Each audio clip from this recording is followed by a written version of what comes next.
What's up, good people? Mark Holmes here, and as always, I want to thank you all for watching, commenting, subscribing, and being part of the Joe Boo Sports Report. Without you guys, as well as you ladies, you know that this literally does not work. It's so good to be back home. One nice thing about leaving and coming back is you're not seeing the clock every day, all day long, that counts down to the season. It's at 69 days and 22 hours. That's it. Boys and girls, we are 4 weeks away from training camp. 4 weeks, less than a month. We can get past all of these lists about this, and we can get past all the trash talking of Eagle players swearing that they are going to be great. You know what? Let's see what you do on the field, okay? I've heard enough shit from you Eagles, okay? I've just heard enough, all right? But I'm sitting here wondering.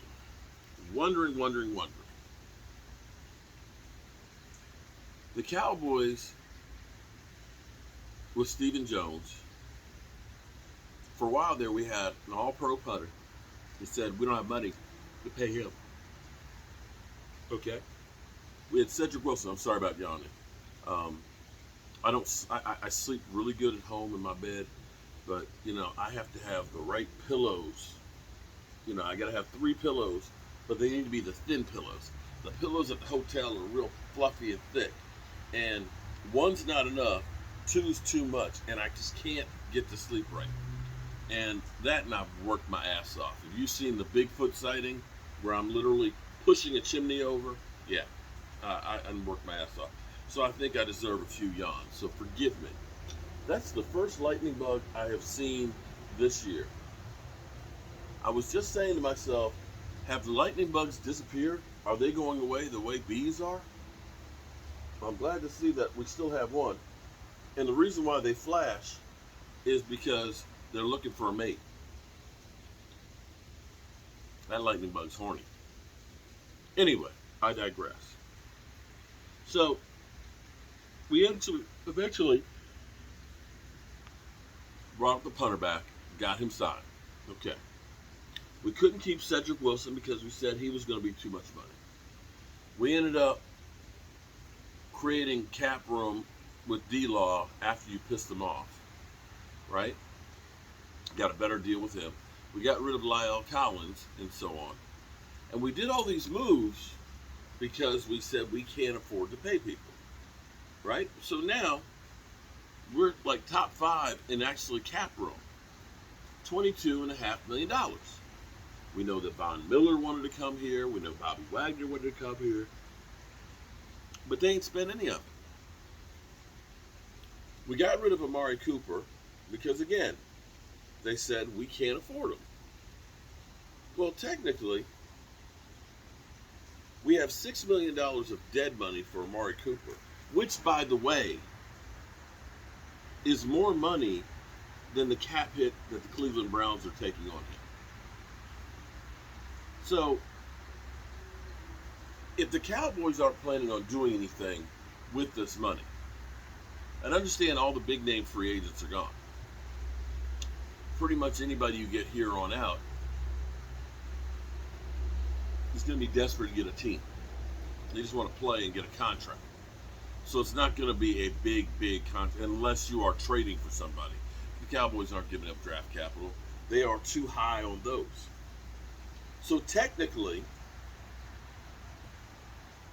if they hadn't done anything with Amari Cooper's contract, they could have still had Amari Cooper on the team, right? And still had $9 million of cap room left. If they had decided to do something like, say, I don't know, restructure his contract, you probably could have had that same $22.4 million in cap space. You're already paying $6 million in debt. So this is where it makes you wonder, what the F is the plan here? If your plan was, we're going to get rid of Amari Cooper so we can bring in more people to make us better, okay, I can get on board with that. But if your thing is, I'm just getting rid of Amari Cooper and we're not going to spend any of the money and think we're going to be better, that's when you kind of say, wait a minute. Huh? That's where you look at Stephen Jones and say, what the hell are you talking about? Because the season's almost here. Ideally, the people that are going to be playing for you now should already be in here learning the system. You know, where you've had your installs, where you've had your OTAs, where you've had your group meetings. Now anybody you bring in, they're starting from zero, unless they happen to have experience with, Dan Quinn or his coaching staff. I don't know, boys and girls. I don't know. But there's still Anthony Barr out there in a position that we definitely need. We are thin at linebacker. I'm still concerned about the offensive line for when Tyron Smith goes down. But in the end, the team we have right now pretty much is the team we're going to have for the season. Let's just hope that we can avoid the injury bug, that we can have some players step up, and we have some guys that are unknown right now that become superstars. Oh boy. You know what? I am exhausted. And I try to do as much as I can. The motto for this channel is spread the mojo. And as I'm driving up the road today, man, I was tired. I was like, God, I just can't wait to get home. Kept going past accidents, backup, traffic backup. I think we went past 3 different accidents. Then as we got closer to home, it was the construction, and I'm seeing all these cones, and I'm thinking about Brian Green. Getting kind of close to the cones. Boom. Getting kind of close to the cones. Boom. Okay. I kid because I love Brian. You know I love you, man.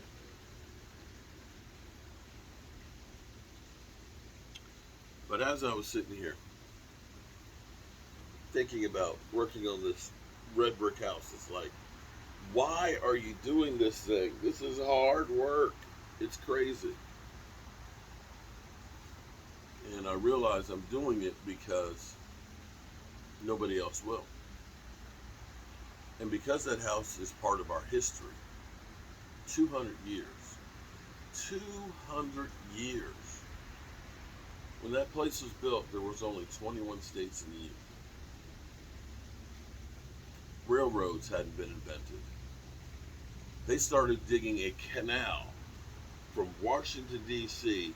to Ohio by hand, so barge traffic could go, because that was state-of-the-art transportation back then. Barges pulled by mules. And for something that's that old, deserves not to be forgotten. I got home. I got a phone call. I was on the phone with somebody else. It was from Utah. And it was Troy Daniels calling. Ecstatic! Because he won one of the drawings. He got one of the first pieces that I made in my workshop. And I did it reverse. It's inverted. It's actually a mistake. So if I end up being Michelangelo or something like that and I die, then he's got like the coin that's misstamped, which could be worth a whole lot of money. But I doubt I'll die like Michelangelo or whatever. But he's ecstatic about getting one that's not jacked up. I was like, okay, that's cool. And then I had another great friend who's done a lot to help out the channel. That I sent him a piece that he didn't know I was sending him, and the video he sent me was like, oh my God, oh my God, oh my God. And I realized my mission in life is to try and make people happy. And try and do the things that other people won't. You know, I always get the tough jobs. Nobody ever comes to me with the easy ones. But I guess that's the die that was cast for me by the big guy upstairs. And who am I to complain about it? I appreciate each and every one of you guys, as well as you ladies. I'm going to turn out the lights, and I'm going to go climb in my bed tonight and hope that I get a good night's sleep and that I have no more leg cramps. There's nothing worse than a leg cramp in the middle of the night. Believe me, there's nothing worse. But I always end this by saying, make sure you tell the ones that you love them. Because you might not get the chance again. And I love you guys. Peace out.